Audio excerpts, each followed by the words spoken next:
नमस्कार। मैं doctor Amitabh Banerjee universal health organisation से और क्यूवाइफ से भी हम दोनों प्लेटफॉर्म से आपको जो भी हेल्थ इश्यूज आते हैं हमारे स्वास्थ्य के लिए उसके बारे में हम जानकारी देने की कोशिश करते हैं, जिसमें कि आप अपना बचाव कर सके, आप अपना निर्णय ले सके।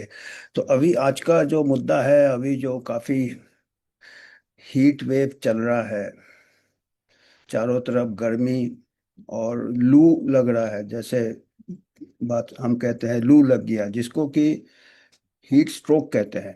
मेडिकल टर्म जो है हीट एग्जॉशन, हीट स्ट्रोक। थोड़ा हम समझाएंगे कैसे होता है। दोनों थोड़ा अलग अलग है, पर दोनों कब एक खत्म होता है दूसरा शुरू हो जाता है। जिसको लू लगना, जिसको हीट स्ट्रोक कहते हैं, वो जानलेवा हो सकता है।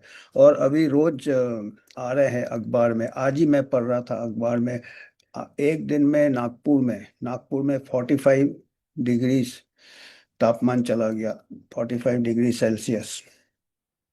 और एक दिन में 11 लोगों की जान चली गई।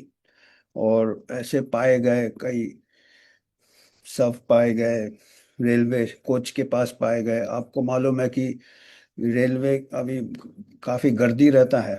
अभी मई जून महीने में ट्रेन भरे रहते हैं, और एक कोच में कई लोग अनरिजर्व कंपन। और ट्रेन के अंदर कोच में अगर ठीक से पंखा नहीं हो, वेंटिलेशन नहीं हो, या कम पंखे हो, लोग ज़्यादा हो, चारों तरफ से गर्म हवा आ रहा है, जो नॉन एसी कंपार्टमेंट है उसमें भी लू लग जाता है, हीट स्ट्रोक हो सकता है। क्योंकि लोगों को शायद ऐसा विश्वास होगा कि खाली बाहर धूप में ही हमको लू लगेगा या हीट स्ट्रोक होगा। ऐसा नहीं है। कई इसके वातावरण के ऊपर कई चीजें, खाली एक टेम्परेचर जो है, तापमान जिसको कहते हैं, वो खाली एक फैक्टर है। उसके साथ आपका भाप कितना है वातावरण में, जिसको ह्यूमिडिटी कहते हैं, पानी का भाप गीला जैसे है चारों तरफ। कोस्टल एरिया में, समुद्र के किनारे बिल्कुल, जो वातावरण में, और आपका जो पसीना निकलता नहीं है, गिरता है ऐसे करके, बह जाता है, उससे आपका शरीर ठंडा नहीं होता। तो वो ह्यूमिडिटी शायद उतना ही ज़्यादा ये होता है, नुकसानदायक होता है। अगर ह्यूमिडिटी ज़्यादा हो, लू लगने के चांसेस, खाली धूप और तापमान के अलावा। और तीसरा होता है आपका हवा का वेंटिलेशन, एयर मूवमेंट। क्योंकि अगर ह्यूमिडिटी कम है, तापमान ज़्यादा है, तो आपका पसीना आपके शरीर के चारों तरफ खाली ऐसे ही, चारों तरफ आपके शरीर में आपका पसीने का भाप आ जाएगा, और वो हवा नहीं चलेगा तो वो अटका रहेगा आपके। तो आपका फिर दूसरा पसीना निकलेगा तो फिर नीचे गिरेगा। तो उसके लिए आपको हवा का चलन चाहिए, एयर मूवमेंट जिसको कहते हैं। तो तीन चीजें होता है, हवा चल रहा है कि नहीं, आपका ह्यूमिडिटी कितना है, आर्द्रता जिसको कहते हैं, रिलेटिव ह्यूमिडिटी कितना, और आपका वाटर वेपर, भाप ले सकता है वातावरण। अगर वातावरण पूरा भर गया है, उसमें और कैपेसिटी नहीं है पानी का वो भाप लेने का, तो वो आपका पसीना नीचे गिरेगा। और ये जो हम हमारे को पसीना निकलता है, हम ये हमारा जो बॉडी है, शरीर है, कुदरत है, वो कोशिश करता है कि हमारा टेम्परेचर बना रहे 37 डिग्री सेल्सियस या 98 डिग्री फ़ारेनहाइट, जो कि नॉर्मल हमारे बॉडी फंक्शंस होते हैं। जिससे बाहर का टेम्परेचर ज़्यादा होता है तो हमारा बाहर का टेम्परेचर ग्रेडियंट होने से बाहर का टेम्परेचर हम एब्जॉर्ब करते हैं। हमारा बॉडी का टेंडेंसी रहता है कि हमारा भी टेम्परेचर बढ़ जाए, पर उससे हमारे नुकसान होंगे, उससे हमको लू लग जाएगा, उससे हमको हीट स्ट्रोक हो जाएगा। इसलिए हमारा शरीर कोशिश करता है कि उसको बनाए रखे। तो एक सेंटर रहता है ब्रेन में, हाइपोथैलेमस, नीचे जैसे हमारा गीजर का थर्मोस्टेट होता है, कि वो टेम्परेचर ऊपर नीचे को सेट करता है एक ही लेवल में। तो अगर ज़्यादा टेम्परेचर बढ़ता है तो बॉडी अपना शरीर से गर्मी बाहर निकालने का प्रयोजन करता है। उससे क्या है, सर्कुलेशन बढ़ता है, हमको पसीना आता है। पसीना फिर हवा में इवेपोरेट होता है भाप बन के, तो वो अपना हीट ले जाता है, जो लेटेंट हीट ऑफ इवेपोरेशन, जो आप अगर फिजिक्स पढ़ा हो तो। तो वो वाला फंक्शन के लिए हमको क्या चाहिए? हमको चाहिए कि थोड़ा, एक तो तापमान है, तापमान जितना होगा हमारा बॉडी उतना एडजस्ट होने की कोशिश करेगा बाय स्वेटिंग। वो स्वेट को निकालने के लिए, ऐसे वाटर वेपर बनने के लिए या भाप बनने के लिए हमको चाहिए कि वातावरण में ह्यूमिडिटी कम हो। अगर ह्यूमिडिटी बहुत ज़्यादा, समुद्र के किनारे कोस्टल एरिया में, बॉम्बे कोलकाता में आप जाएंगे तो बहुत ह्यूमिडिटी, कम तापमान में भी आपको गर्मी बढ़ता रहता है, पसीना निकलता नहीं है, गिरता है, तो उससे हमारा बॉडी का हीट निकलता नहीं है। तो ह्यूमिडिटी उतना। दूसरा है एयर मूवमेंट। और ये ह्यूमिडिटी कई बार ज़्यादा नुकसानदायक होता है, क्योंकि हमको पता नहीं चलता, ह्यूमिडिटी हमारा बॉडी से हीट नहीं जा रहा, बॉडी हीट एब्जॉर्ब किया जा रहा है, और एक ऐसा सिचुएशन आता है जब ये बॉडी का थर्मोरेगुलेटरी सेंटर फेल कर जाता है, हाइपोथैलेमिक जो सेंटर है, और बॉडी टेम्परेचर बढ़ता रहता है, पसीना बंद हो जाता है, या पसीना कई बार खत्म हो जाता है। हीट, पहले जैसे हम बताया कि अगर दो दो ये होते हैं, दुष्प्रभाव होते हैं गर्मी का। एक होता है शुरू में हीट एग्जॉशन, मतलब अगर हमको पसीना बहुत निकल रहा है, तो पसीना को हमको, पानी निकल रहा है शरीर से, सॉल्ट भी निकल रहा है थोड़ा, तो उसको हमको रिप्लेस करना है, तो हमको हर घंटे 1-1 लीटर पानी जरूरत पड़ सकता है अगर हम बाहर काम कर रहे हैं तो। आगे घर में भी करेंगे, एसी में नहीं बैठे होंगे तो भी हमको पानी की जरूरत होती है कि पसीने में निकल जाए। वो नहीं होगा तो हमारा धीरे धीरे शरीर से पानी कम हो जाएगा, रक्तचाप कम हो जाएगा, हमारा नमक सॉल्ट कम हो जाएगा, तो हमको, उसको कहते हैं हीट एग्जॉशन, थकान, हमको कोलैप्स, हमको उसमें टेम्परेचर राइज नहीं होता है, उसमें थोड़ा ठंडा रहेगा बॉडी, या या नॉर्मल टेम्परेचर रहेगा, पल्स रैपिड हो जाएगा, क्योंकि बॉडी में वॉल्यूम कम हो गया, वो ब्लड वॉल्यूम भी कम हो जाता है, तो वो रैपिड हार्ट कंपेंसेट करता है। तो उसमें क्या है, हीट एग्जॉशन कहते हैं। इसका इलाज है, आप ओरल रिहाइड्रेशन ले, या पानी पिए और नमक ले, ओरल रिहाइड्रेशन ले, फिर सीवियस केसेस में आईवी भी लगाना पड़ेगा। तो हीट एग्जॉशन रिवर्सेबल है, ये इतना सीरियस नहीं है। अगर अगर आप हीट एग्जॉक्शन नेग्लेक्ट हो गया, आपका पानी खत्म हो गया शरीर से, तो पसीना भी नहीं बनेगा, तो धीरे धीरे आपका जो ये बॉडी का जो एयर कंडीशनिंग है कि टेम्परेचर अंदर का मेंटेन कर रहा है, स्वेट नहीं बनाएगा, एवेपोरेट नहीं होगा, तो बॉडी का टेम्परेचर बढ़ता रहेगा, और 104 के बाद अगर चला गया फ़ारेनहाइट, या 40 डिग्री से, तो वो डेंजरस हो सकता है। 104, 5, 6, तो उसमें, उसके ऊपर अगर टेम्परेचर बढ़ जाए, वो मेडिकल इमरजेंसी बन जाता है, क्योंकि उसके बाद टेम्परेचर बढ़ेगा तो बॉडी के जो प्रोटीन है, सेल्स है, उसमें डैमेज हो जाएगा, उसका स्ट्रक्चर खराब हो जाएगा, ब्रेन के जो नर्व सेल्स डैमेज हो जाएंगे, तो इरिवर्सिबल, उसको फिर बचाना मुश्किल हो जाता है।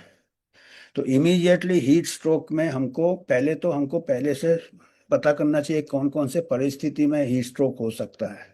लोग सोचते खाली बाहर धूप में ही हो सकता है, धूप के अंदर भी हो सकता है, क्योंकि मैं आज का जो पेपर पढ़ा उसमें लगा कि रेलवे कोचेस के पास बॉडीज मिले हैं, या लेबरर्स के बॉडीज मिले हैं। तो मेरे को याद आया कि क्या होते हैं कि हमारे यहाँ, आपको मालूम है, लेबरर्स बहुत बुरे हालत में काम करते हैं, उनके एक कमरे में कई लोग काम करते हैं। या आपने देखे होंगे, सुबह के टाइम मैंने कई बार देखे कि ट्रक में भर भर के जाते हैं पीछे, वो कुछ ट्रक है उसमें चारों तरफ से बंद है, कई बार इधर से भी बंद कर दिया, या बहुत सारे लोग हैं, सब्जी है, आलू प्याज, उसके ऊपर बैठे रहते हैं, तो इधर एक ही तरफ से हवा आ रहा है, और ज़्यादा लोग उधर भी हो जाएंगे तो पीछे वाले लोगों को हवा नहीं जाएगा, एयर मूवमेंट नहीं होगा, और इतना गर्दी होगा तो ह्यूमिडिटी बढ़ता रहेगा, बॉडी हीट रेडिएशन से भी गर्मी बढ़ेगा, बाहर का टेम्परेचर ज़्यादा है और ह्यूमिडिटी ज़्यादा है, तो पसीने से, तो अंदर ट्रक, कमरे के अंदर या गाड़ी के अंदर भी हीट स्ट्रोक हो सकता है लेबरस को। और हीट स्ट्रोक में क्या है कि धीरे धीरे बॉडी टेम्परेचर में ऑर्गन डैमेज होना चालू हो सकता है, ब्रेन डैमेज, कंफ्यूजन होगा, उसको कोमा में जा सकता है, उसको डिसोरिएंटेशन हो सकता है। तो it is a medical emergency, immediately उसको 3 चार तरीके हैं टेम्परेचर डाउन करने का। या तो उसको पूरा कपड़े उतार के कुनकुना पानी डालने का, बिल्कुल। लोग क्या करते हैं कि सिर गर्म रहते हैं तो यहीं पे बर्फ लगाएंगे या यहाँ पे आइस पैक लगाएंगे, इससे ठंडा नहीं होगा। ये तो थोड़ा सा है, यहाँ ब्लड वेसल भी नहीं है, क्योंकि बॉडी का ब्लड वेसल सिकुड़ जाएगा तो अंदर की गर्मी अंदर ही रह जाएगी। तो अगर ऐसे आइस पैक लगाना है तो ये इसके पीछे बाहू के बीच में या जांग के बीच में जहाँ ब्लड वेसल्स है वहाँ थोड़ा ठंडी रहेगा तो ब्लड सर्कुलेट है। पर उससे ज़्यादा फर्क नहीं पड़ता है आइस पैक वगैरह से। हीट स्ट्रोक इमरजेंसी है, उससे खाली ऐसे लगेगा कि ये ठंडा हो गया, पर बॉडी का हीट अंदर का अंदर ही रहेगा। और इसके लिए या तो पूरा लिटा के पूरा कुनकुना पानी से करे, थोड़ा ब्लड सर्कुलेट होगा तो हीट लॉस होगा।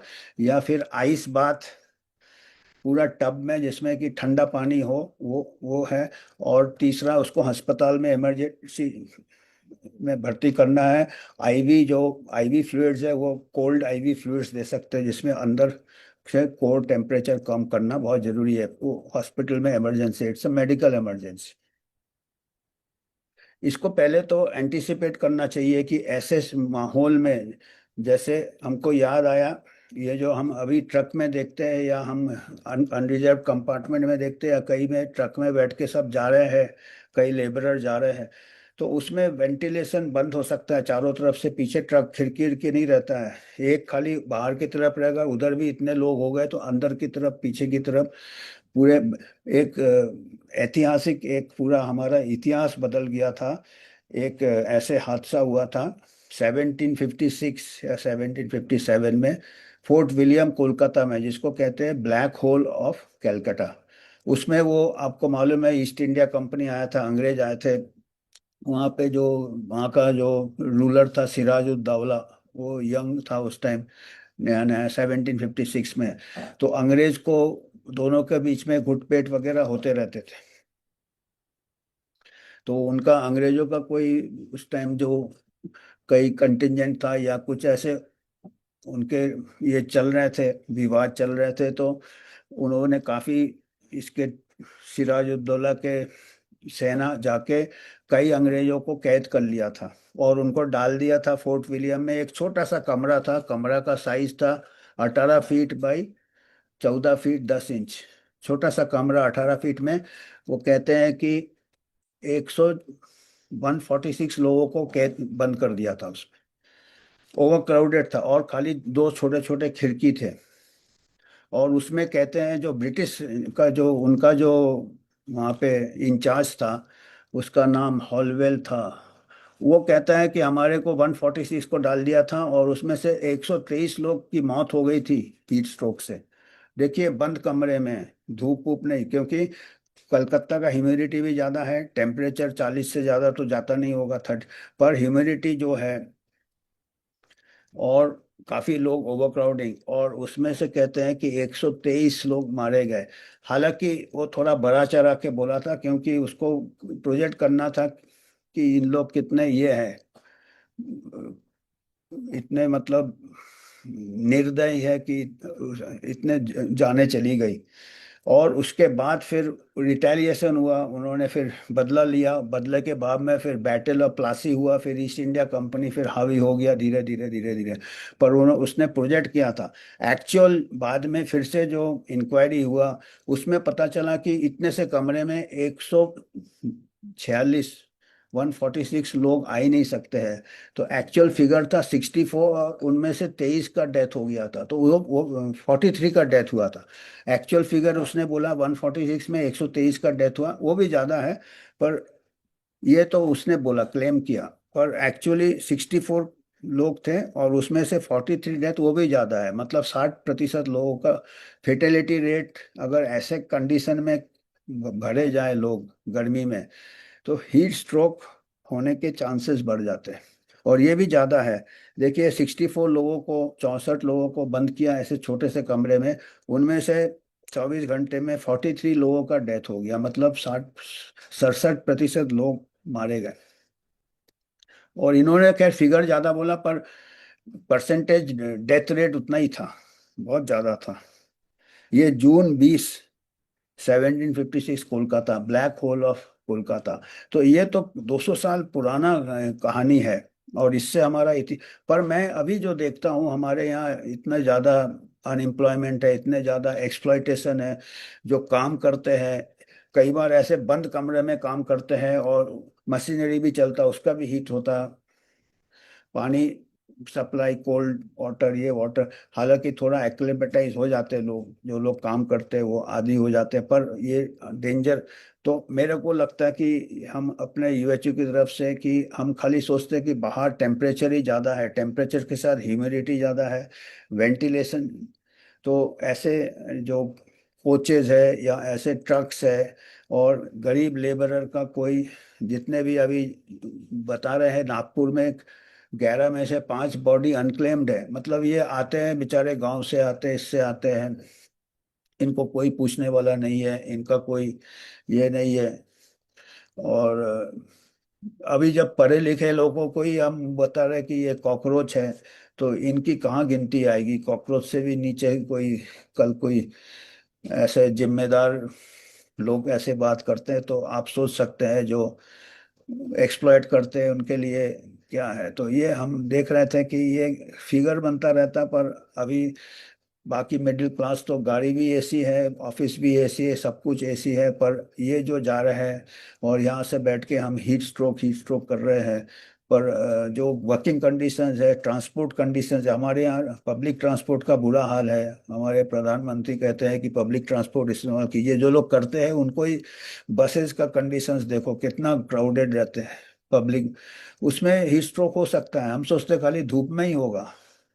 तो हमको वो ब्लैक होल ऑफ कलकत्ता याद आया। और इसका जो इमरजेंसी ट्रीटमेंट है कि उसको इमीडिएटली हॉस्पिटल, 103 104 से ज़्यादा इधर उधर ठंडी करने से कुछ नहीं होता उसको। आइस वाटर वो लाइफ सेविंग है।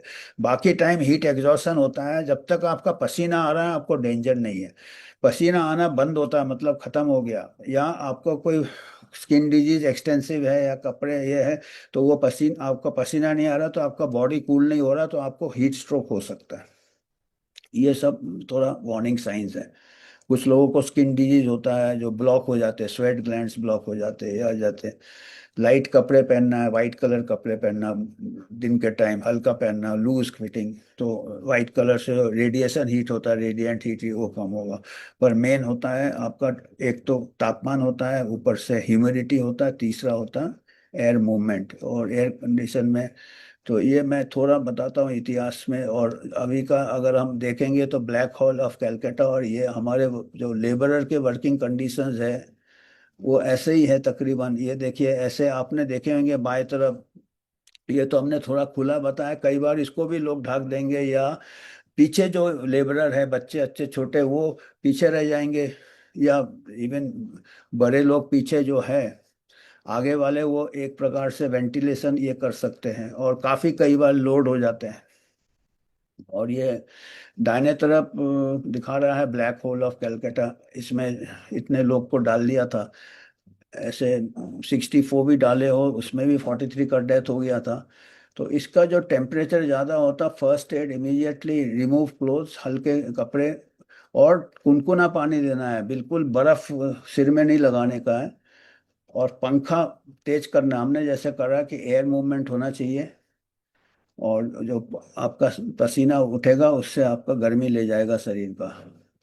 और अगर खाली बर्फ डालोगे तो आपका खून की नलियां और सिकुड़ जाएगी, तो अंदर का हीट अंदर ही रह जाएगा। खून का नलियां जो आपके स्किन के पास, जो चमड़ी के पास ऊपर की तरफ जो खून के नलियां है वो खुलना चाहिए, सो दैट अंदर का हीट बाहर इवेपरेट हो। और दूसरा मेथड है उसको टब में जिसमें ठंडा पानी हो। तो ये सब आपको इमरजेंसी फैसिलिटीज के लिए आपको अस्पताल ले जाना पड़ेगा। इन बिटवीन आपको अगर बर्फ देना है तो उसके बहाव के बीच में दे, एक्जिला जिसको कहते हैं, और या तो जांघों के बीच में रहे जहाँ ब्लड सप्लाई रहता है। और फिर अस्पताल में उसको आईवी फ्लूइड जो फ्रिज से निकाल के देते हैं, तो वो इमरजेंसी मैनेजमेंट है, क्योंकि एक बार ब्रेन के सेल डैमेज हो जाएंगे तो वो परमानेंट डैमेज हो जाता है। ये देखिए, ये न्यूज़ हमने देखा था, ये आज के पेपर में है, एक दिन में 11 लोग का नागपुर में देहांत हो गया। और बाकी ऑल ओवर द कंट्री से आ रहे हैं, 14 कहते हैं। और ये इसमें बता रहे हैं कहाँ कहाँ 11 बॉडी मिले, बुधवार को ही, यानी कल ही 11 बॉडी मिले, और 3 दिन में 13 डेथ हो गया। और मरकरी तापमान 45 है, खाली तापमान नहीं, इसके साथ हमको ह्यूमिडिटी भी देखना चाहिए। और एग्जैक्ट कॉज हमको मालूम नहीं है, उसके लिए पोस्टमार्टम हो रहा है। तो वो पर संभावना है हीट स्ट्रोक का है।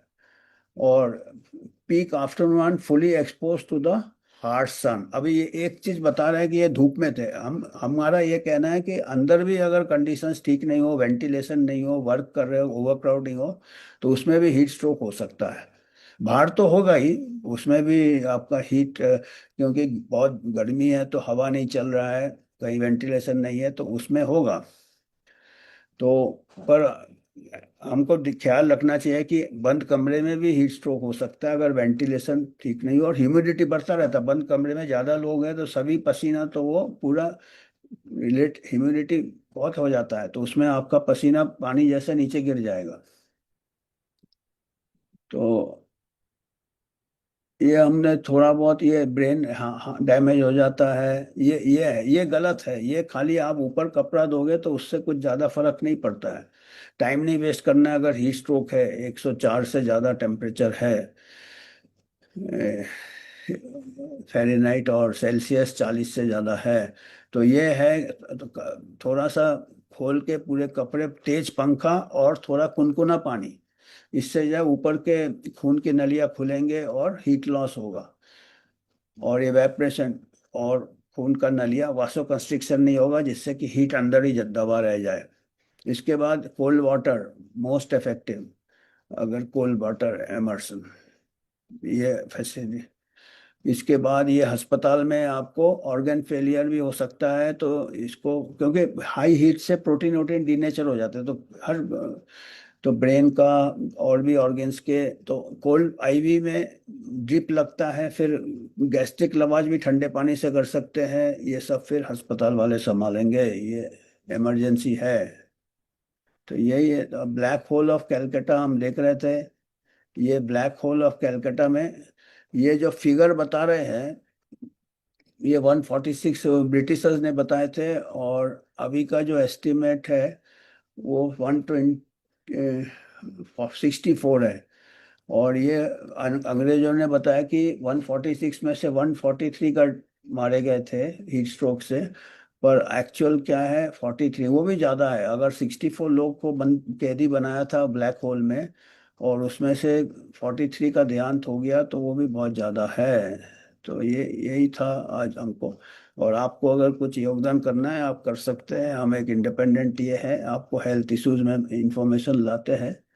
तो आज हमको यही कहना था कि अभी भी हमारा घूमता फिरता ब्लैक होल, हम लेबरर्स को देखते हैं, उनका वर्किंग कंडीशंस देखते हैं, फिर उनमें अनक्लेम्ड बॉडीज देखते हैं, तो हमको लगता है कि कई ऐसे हादसे हमारे यहाँ हो रहे होंगे जो ठीक से रिपोर्ट नहीं हो रहे हैं। पर हम चाहेंगे कि ये जो भी वर्कर्स है उनको मालूम होना चाहिए, या जो एम्प्लॉयर्स है जो अपने, तो उनको देखना चाहिए अपने जो वर्क कंडीशंस में थोड़ा वेंटिलेशन होना चाहिए, पीने का पानी कूलर होने चाहिए, और इसके ऊपर फर्स्ट एड ये होने चाहिए, जहाँ पे आपको ठंडे पानी से या कोल्ड बाथ करे, ये करे, या फिर अस्पताल मालूम होना चाहिए कहाँ ले जाना चाहिए। तो आज हमको इतना ही बताना था। धन्यवाद।